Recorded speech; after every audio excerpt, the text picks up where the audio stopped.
Tai dabar dedu, reiškia dedu kampuką ir pamatuoju. Aišku, dedam gerąją pusę, ją pačią atsimenam ir pamatuojam, kad reiškia būtų lygiai šitie.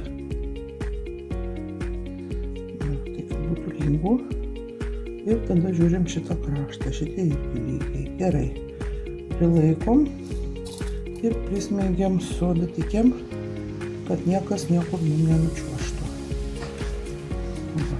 Daug netempiam, bet truputuką, kad nebūtų laisvumo, kad paskui nebaguotų kraštas.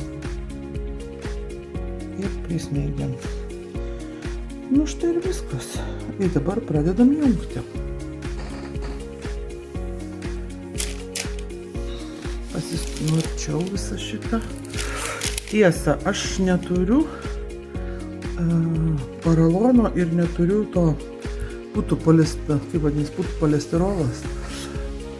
Ir aš turiu tokį kažkokį tai, iš statybinių, nežinau, čia iš statybinių medžiagų ir iš įpakavimo kažkoks toks minkštas.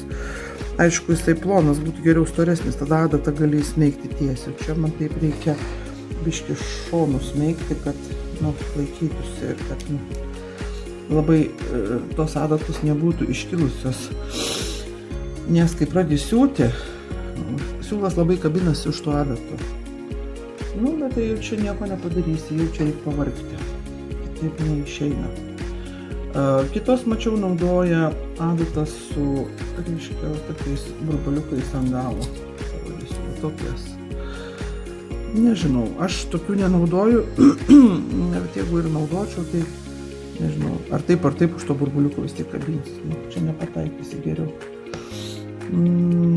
Ir dabar įsiveriu adatą ir pradedu jungti. Adatą aš turiu didesnę, bet svarbiausia, kad kaip jos vadinasi gobeleninės, kad būtų bukas reiškia galas, nes jeigu labai aštrus galas, negerai, jinai kabina per daug, kaip siūlas išreikšta ir jinai kabina tokius plonus siūliukus ir negerai paskui, žodžiu, veliasi viskas.